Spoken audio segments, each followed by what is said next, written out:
Anomaly detected. Quarantine activated. Okay then, well, welcome to Killer Cuts Chapter 3. We were just slightly interrupted there as it's quarantine time because we are talking about Kevin Williamson's latest slasher film. We're talking about Sick. I am Bobby Munson, and right beside me, the natural Astrid Pizarro. How are you doing today?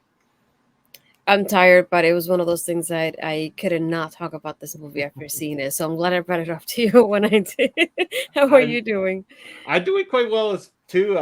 This is one of those movies where I hadn't heard about it, and I had seen it come up on various lists and stuff like that. I didn't look too deeply into it. Kind of read a brief synopsis and thought that might be interesting, but wasn't in a rush. There was still a lot of other things I was kind of filtering through and watching at the time. So I thought, okay, I'll wait a little bit before I watch this one. And then when you brought it up and said, this is Kevin Williamson's latest slasher, and I thought, okay, perfect. And we should clarify when we say latest slasher, he did not direct this by any means. This is a Kevin Williamson written film, just like Scream 1 and 2 were. So it's a great tie-in to what we've been doing so far with Killer Cuts. Of course, we had our Scream franchise in Chapter 1. We did our review of Scream 6 in Chapter 2. Now we're bringing you Kevin Williamson's latest. And this one, very, very unique and very, very interesting. I'm glad you recommended this to me. It is a good talk, that's for sure. Anyway, I mean, it really plays in the world that Kevin Williamson likes to play in, a combination of both slasher films and being almost kind of in the metaverse in a sense too, because this one hit home very recently for many of us. Pretty much all of us, I would say. We're talking about pandemic times, quarantine times, all the kinds of things that you have to do, including wearing this thing that I don't even know how to keep on my face anymore. It's been so long. But trying to be a trooper here throughout this thing. I wouldn't want to end up on the bad side of the killer or killers in this one. We will warn you that later on we will get to the spoiler warning portion of this program. So if you haven't checked out Sick, I know over in the US, you can check that out on Peacock. Here in Canada, you can rent it through various services. Aside from that, I don't know if you can find it for free streaming here in Canada just yet. I'm sure eventually it might be, but if you're ambitious like myself, you want to go check it out, pony up the cash and go check out the latest movie that Kevin Williamson wrote. And I should mention, director on this one is a gentleman by the name of John Hyams. I looked at the list of stuff he did, not like a massive director at this point, so really kind of getting his feet wet. He has done a few various films. Well, a lot of his stuff has been more of the straight to streaming, straight to videotape, movies so far. But I really do like what he did with this. I like how he, focused Kevin Williamson's writing in this one. And I like where this went. And I'm going to turn this over to you, kind of get some general thoughts on the movie and just bring us into it, kind of give a little bit of the plot line to the listeners, let them know what Sick is all about. I think, ironically, thinking about this, like coming into it, knowing what the overall theme of the movie was, I was hesitant to watch it because I was thinking, I don't think they're going to take it in a great direction. That's my thought process. So I was a little hesitant, but I said, it's Kevin Williamson. I watched Scream, I watched Vampire Diaries, so I should trust the guy right now, and I should enjoy his work. I know he also, I think if I'm not mistaken, he was the executive producer as well for the movie. So once I saw Kevin Williamson, I thought, I'm sold for now. Let's see what happens. But going into the movie, all we overall get is the part of officially we're in the quarantine phase, if you call it like that. I don't know where it's set at though. If I'm not mistaken, I'm trying to look at the preview of it. Yeah, but all it says is Parker is just going on a quarantine with her best friend. Her family has this like kind of like beach house that they barely go to. She says her dad usually goes to it to hang out with his friends, but it's not very often. So it's usually empty for their family. And they go quarantine. It's like, oh, it's a lake house. So they quarantine and they're thinking, we'll be here quarantining for whatever amount of time we need. but they think they're alone, but they're actually not. And that's the part that I love the most of like the twists and turns that we get in this movie. It just reminds me a lot of what Kevin really does and what he's great at. And it just one of those movies that you kind of think of like it's gonna end up this being a certain way and it actually doesn't. Um, I felt like it was such a good way to connect like that reality that we had at that moment with a horror as well. And we had to have somebody to hold like we haven't screamed before too. So of course it's the Kevin Williamson movie. Yeah, and you know what? It's funny that this came out because right at the time of the pandemic and of quarantine starting to happen, I thought to myself, how long before somebody goes and makes horror movies based on this Yeah. period? I think Mhm. it had to happen eventually, and it didn't take long at all. So this thing Mhm. premiered just late last year at the Toronto International Film Festival, followed up with a release on January 13th. Now available to people. You mentioned the basis of the story, the plot at the cabin there, and everything like that, where they are quarantining. But let's go to the opening scene for a minute here too. So Mhm. a guy named Yeah. Tyler is going to a shopping mall, and this is kind of where people have their differences of opinion. Some want a mask, some don't. Some are very opinionated about the ones who aren't in this short little scene, including our killer or killers, who then start to contact Tyler, and they seem very upset about the fact that this guy has chosen not to have his mask or chosen not to follow Mhm. protocols like he should be, or at least as the rules are stating. We're not going to get into political debates on a show Mhm. about horror movies at all. But this was, you could tell this was Kevin Williams style writing. The way this started out, it felt like a Scream movie, but Mhm. during the pandemic times, he was back to form Mhm. for sure. And yeah, I like how this opened. And I do want to mention it because Tyler will come back into play to a degree as well too with Mhm. the wrap up of this. We will get to that when we start talking about that final. But uh, the opening scene, great way to start. What are some of the key moments that you really liked, or particular like any of the really tense parts, thriller parts of this one that really stuck home for you? I think one that definitely does it goes back to Scream as always. It's just the texting aspect that we in Scream we get the phone call. So here the person's texting him, and he doesn't know who it is. They're sending him a picture. It's from he's in the line, but it's somebody from the back of the line behind him. So he's trying to look for it to see who he knows, and seeing that aspect of like it's somebody he doesn't know, but that knows him and has his contact number, and has the guts to not only take a picture of him in public, but to send it to him and knowing that he'll react in that second, look for whoever it is. So I think that was really, it just reminded me what Scream is like with their opening scenes. You just we get that phone call, but instead of having a phone call here, we get a text message instead, or text messages because there's multiple. Um, but yeah, I like that aspect of like that reality of like, I feel like there's more realistic to have texting over a phone call at this time. I feel like most of us end up messaging each other, texting each other more often. So it's just something that felt really realistic to the times as well. Yeah, it sure did. And you know what? It's funny we bring that up too, because talking about Kevin Williamson's writing style and everything, he has not really had the opportunity to play in that change to technology in terms of the Mhm. Scream films. I mean, he did one and two, and the big jump between those ones is, people having color ID suddenly by the time we got to Scream 2. I mean, this was a massive jump. The occasional person on campus had a flip phone at the time of that movie kind of thing. Mhm. Like this was where it was just coming into play, and Kevin Williamson has Mhm. not had the opportunity to play with the a world of text messaging and social media and all those kinds of things. So it was interesting to see him get this opportunity, and I think that Mhm. you're correct. That feeling, it does feel like Scream, but it's done so well. Who knows him? Why are they taking pictures of Mhm. him? Why are they messaging him like this? It Mhm. just all seems very extremely odd, and it would come full circle. We will get to that very, very shortly there, but I think it stands out very, very well. I do also want to mention the main actress, the character Parker, is actually played by actress by the name of Gideon Aldon. Seems very new to the scene. Has done a few movies, but interestingly enough, her mom, Pamela Alden, who has had very, very successful career in both film and television and stuff like that. I did not actually realize that this was her daughter getting her start into film. And Mhm. we know from the past, where do most famous actors and actresses get their starts? Well, they get them started off in horror movies, slasher Yeah. films, and stuff. So we could just be seeing the very, very start of her her rise. I think she does a good job like anybody else in this film. I like the people in this one. I think that they do a nice job, especially for being a movie that doesn't have a whole lot of people. We're talking about a time of pandemics and quarantines. This one's held together by very minimal amount of cast. What were your thoughts on the cast and just being able to play with a very minimal amount of them? This was more than anything. I really love her as Parker and the way she portrays her, and I feel like I don't want to say change, but like the process that she has to go through in this experience of like if you think about the movie being her life at this time. The only person that I knew beforehand was Tyler because I think he was in the kissing booth if I'm not mistaken.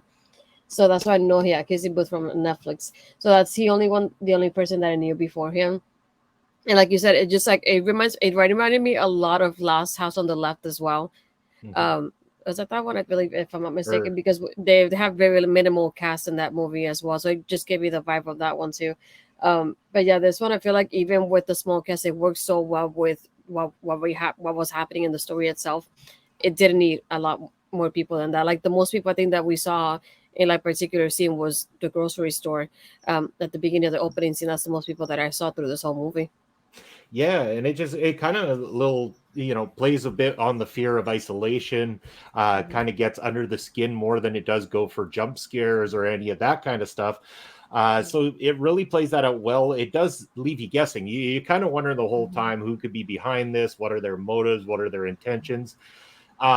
You don't have to scratch your head for too long. It's only about a 90-minute movie, so you will get to the full circle part here. I will say we're going to give you about a minute warning here to come up to spoilers. We will start talking about the end scene here very soon, but this movie did get very, very well received critically.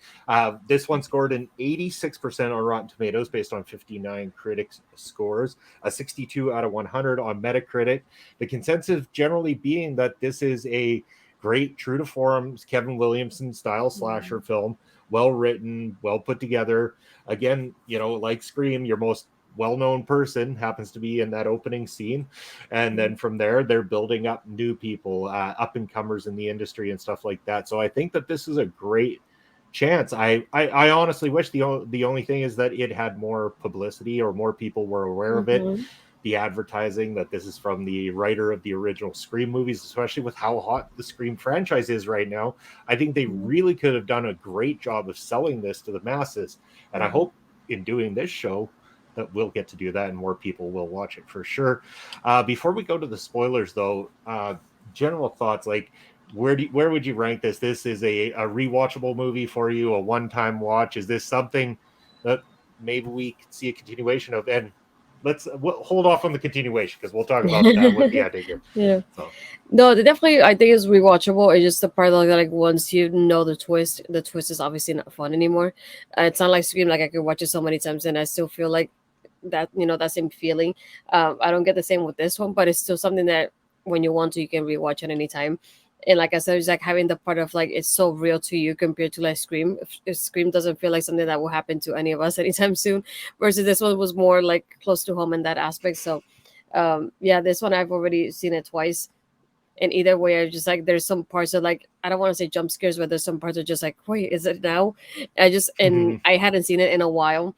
I remember watching it maybe the first couple of days after it came out, so I love that I was able to watch it now, and I felt like I was watching it for the first time, even though I knew what the twist was. That was the only thing that I knew beforehand. But yeah, overall, I love the pacing of the movie as well. I feel like it was very well done. And it's like after I finished, I was like, that was not bad. It was better than They Slash Them. That was a waste of time for me. See, and that one I haven't seen, so I can't compare. But there you go.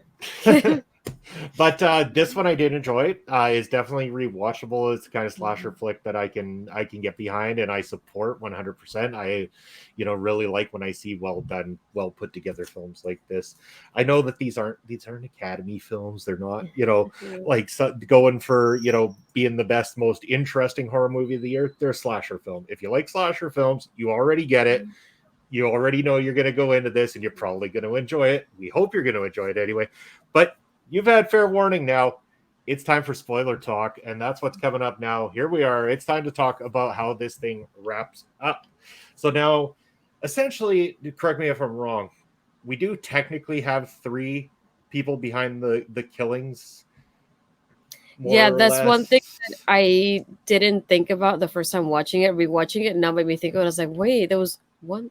Oh, okay. Yeah. It took me a little bit to realize it was 3 people as well, but technically we just had 2 that were masked and 1 that wasn't. So I was like, maybe that's why we kind of don't think about it at first. But yeah, we had 3 killers on this one.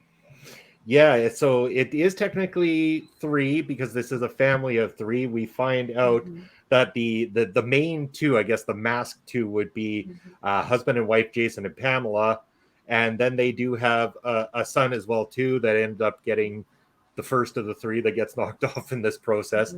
And their whole motive is very, very interesting. Like the surprise motive to this, I see what you mean by not having the surprise it would ever again, like a Scream movie where you can get behind it. This was okay, that's unique, but it would be hard to follow it up and continue the series in the same vein. So what this is essentially they are the parents of a younger guy by the name of Benji. Their younger son Benji was seen in a video on Instagram making out with Parker. Parker was asymptomatic, ended up passing on pandemic to to their son, who unfortunately passed away from complications of it. It's also found out that Tyler, the guy from the beginning, possibly is the one or was the one that had passed it along to Parker. So that's where this whole trail and reasoning comes. There isn't really any innocent bystanders like there can be in Scream. There isn't anything other than trying to go after people in a revenge plot. This is a 100% revenge plot. It not only hits hard because it's so recent, but it can be so real. And I think that's what's it might put a lot of people off. And I think that might be the trouble for some people with this being so recent still, the difficulty of trying to sit down and watch that and absorb what it would do to somebody to lose somebody and feel like another person was responsible for that loss. Could it really push them off the edge to go to this kind of length? And it's not outside the realm of possibility. They like this one for me a little bit more realistic than a Scream movie. Yeah, for sure. They are. I definitely felt the same way too. Once they revealed that motive and they showed us back, it just, to me, it didn't seem anything that wouldn't happen in real life if it were to happen to somebody else. And that's what I thought. This one was definitely different from Scream in that aspect for me too. Just that reality aspect, that possibility that it could be anybody. It was different in that aspect of it.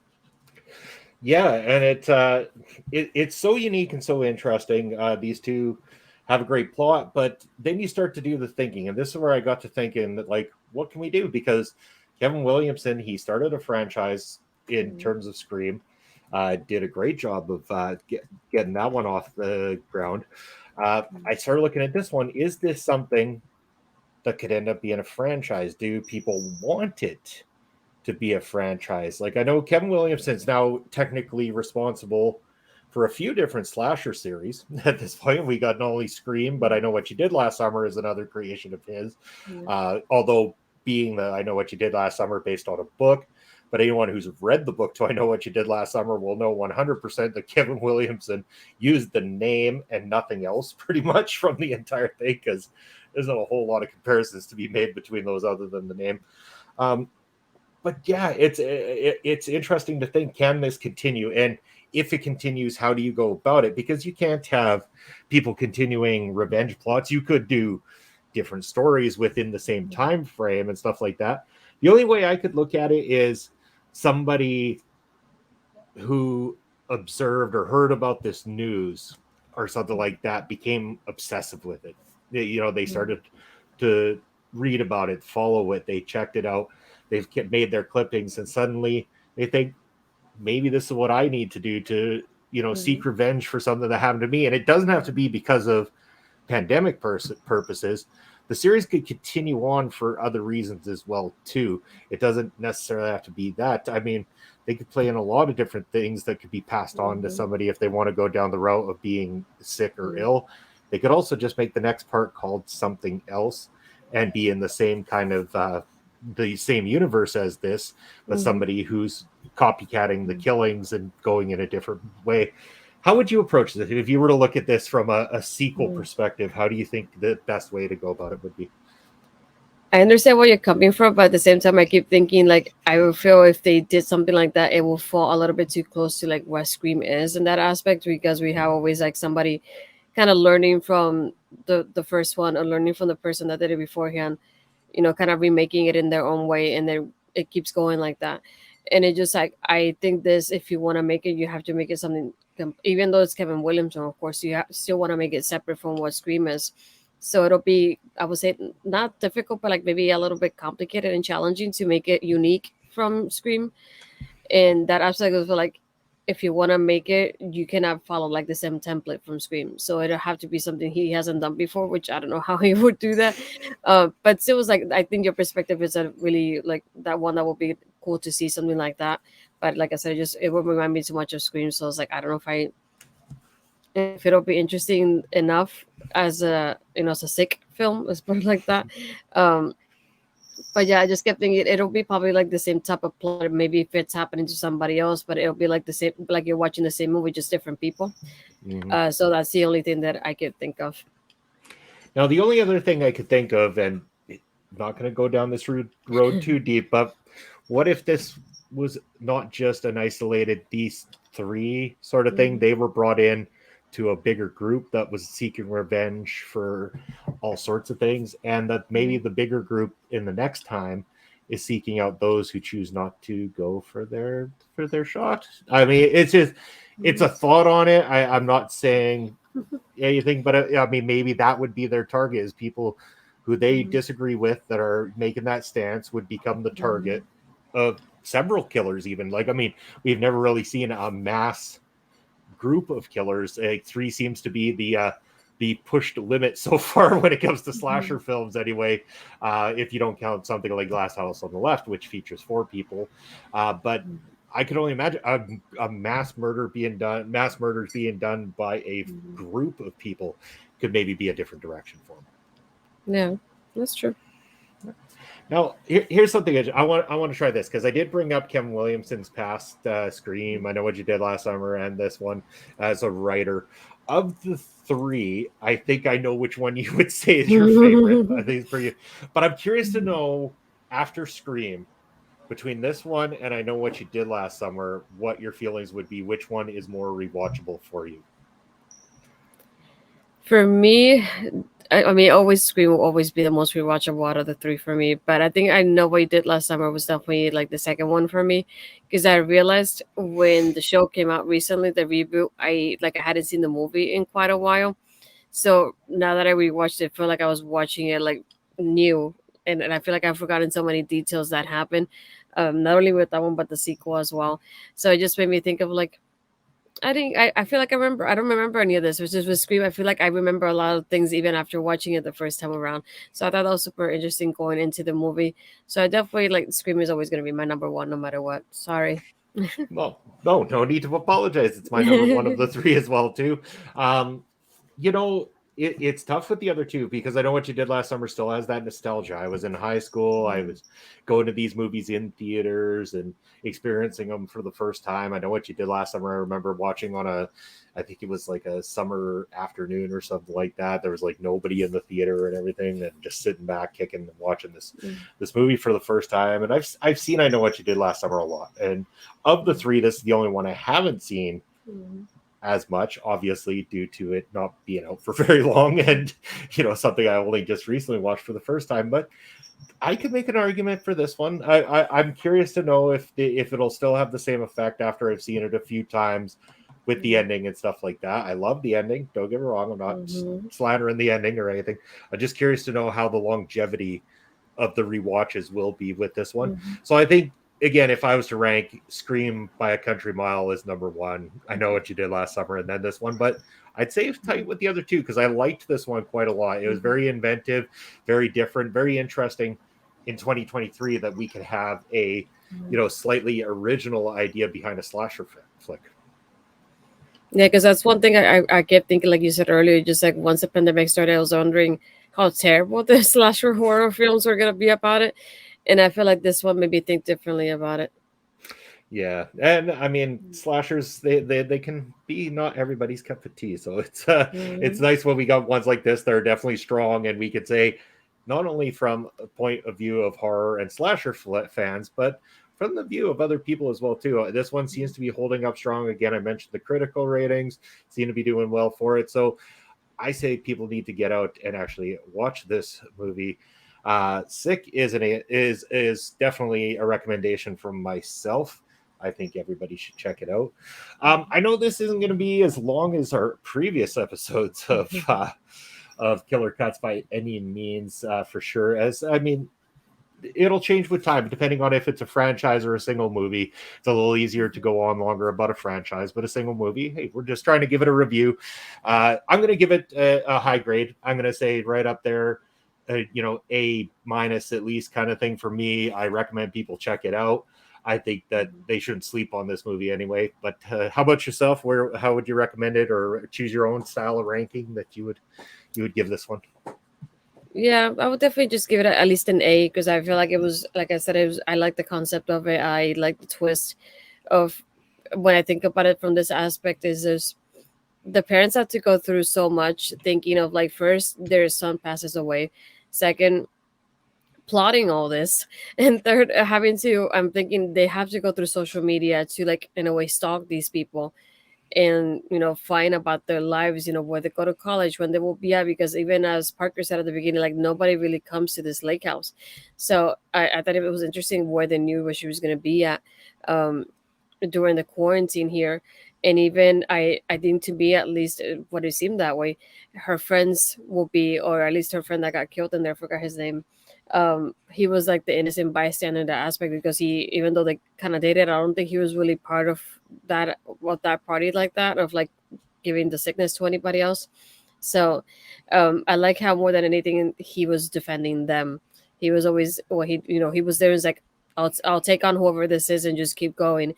And there's so many parts of it. I just like, I like how this turned out, and I like how in this one too. I feel like they fought so hard, but I feel like most people, like it seems like the slashes, they kind of give up in a way and they die pretty quickly. That's what it feels like. And I like on this one, it's just we had so many scenes of like back and forth between the killers and the victims here. And it's like we had that part in the lake in itself, that when she goes to the neighbor, and even back at the house when they're doing the test to be sure that she's positive. And even her friend, when she broke, I think, her ankle, if I'm not mistaken, and she pretends to be dead so she can try to get help. So it's like they found their ways. They were like, I feel like in most horror movies, people kind of are dumb in a way, and you think about it, it's like Mm-hmm. you should be going this way, but you're going the other way. But I feel like these girls were smart. They were using the resources. Try to use the Wi-Fi, go to the lake house, go to the neighbor. Use your phone, use your car. So they try to find ways to escape this person.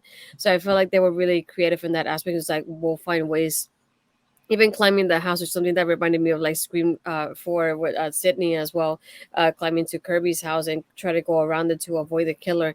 So I enjoyed how much they had of like that chase between the killers and the victims here. Like that, we had a lot going on here, and it made me think it was like I liked it and I liked the twist too because when the lady came in the driveway, I kept thinking, is it her or is it not? And then it's like seeing her get desperate. It's like, open the door. I was like, shoot, I'm like, open the dang door already. Like even I was screaming for it. It's like, come on.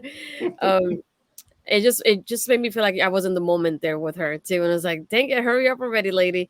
And like watching it the first time around, I would definitely give it like at least an 8 out of 10 because I just feel like I was entertained and I was like, rooting for these girls to survive and cheering for them Mm-hmm. all the way through, and just hoping like, come on now, maybe now would happen, and like hoping they would survive. At least both of the girls would, because at that point, the friend was killed, and just thinking back of like how they fought because they got to kill the first one. And I feel like even the parents, like the worst one was the mom, that she had to get, she was burnt alive to be able to for Mm-hmm. them to be able to survive this. So just thinking of all everything they had to go through in just a couple hours, because that was just like not even one day of quarantine that they go through. So I feel like they fought so hard that made me like stick through and cheer for them. So I definitely give it like an 8 at least.